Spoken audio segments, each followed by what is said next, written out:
कार्तिक मास के कृष्ण पक्ष की त्रयोदशी तिथि के दिन धनतेरस का पर्व पूरी श्रद्धा व विश्वास के साथ मनाया जाता है।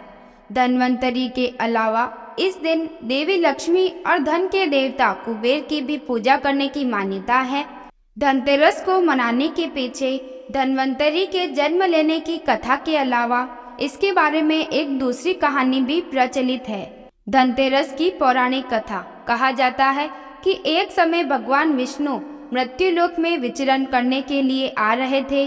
तब लक्ष्मी जी ने भी उनसे साथ चलने का आग्रह किया। तब भगवान विष्णु ने कहा, यदि मैं जो बात कहूँ तुम अगर वैसा ही मानो तो फिर चलो। तब लक्ष्मी जी उनकी बात मान गई और भगवान विष्णु के साथ भूमंडल पर आ गई। कुछ देर बाद एक जगह पर पहुंचकर भगवान विष्णु ने लक्ष्मी जी से कहा, जब तक मैं न आऊं तुम यहाँ ठहरो, मैं दक्षिण दिशा की ओर जा रहा हूँ, तुम उधर मत आना।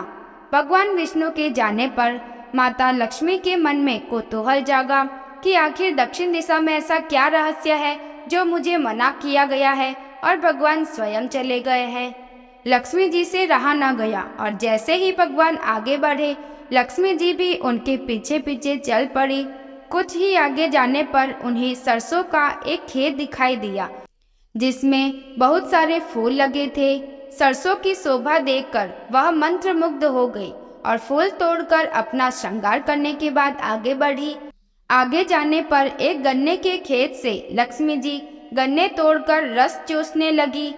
उसी समय भगवान विष्णु आए और यह देख लक्ष्मी जी पर नाराज होकर उन्हें श्राप दे दिया कि मैंने तुम्हें इधर आने से मना किया था पर तुम ना मानी और किसान की चोरी का अपराध कर बैठी। अब तुम इस अपराध के जुर्म में इस किसान की 12 वर्ष तक सेवा करो। ऐसा कहकर भगवान उन्हें छोड़कर क्षीर सागर चले गए। तब लक्ष्मी जी उस गरीब किसान के घर रहने लगी।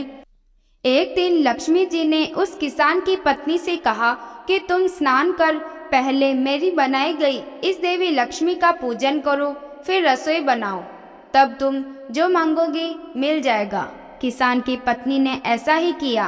पूजा के प्रभाव और लक्ष्मी जी की कृपा से किसान का घर दूसरे ही दिन अन्न, धन, रत्न, स्वर्ण आदि से भर गया। लक्ष्मी जी ने किसान को धन धान्य से पूर्ण कर दिया। किसान के 12 वर्ष बड़े आनंद से कट गए। फिर 12 वर्ष के बाद लक्ष्मी जी जाने के लिए तैयार हुई।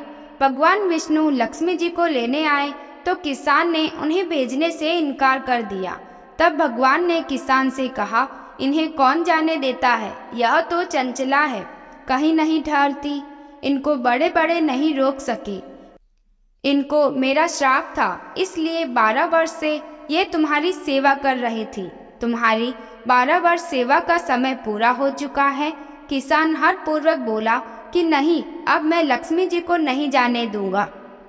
तब लक्ष्मी जी ने कहा, हे किसान, तुम मुझे रोकना चाहते हो तो जो मैं कहूँ तुम वैसा ही करो। कल तेरस है, तुम कल घर को लीप पोत कर स्वच्छ करना, रात्रि में घी का दीपक जलाकर रखना और सायंकाल मेरा पूजन करना और एक तांबे के कलश में रुपए भरकर मेरे लिए रखना। मैं उस कलश में निवास करूंगी, किंतु पूजा के समय मैं तुम्हें दिखाई नहीं दूंगी।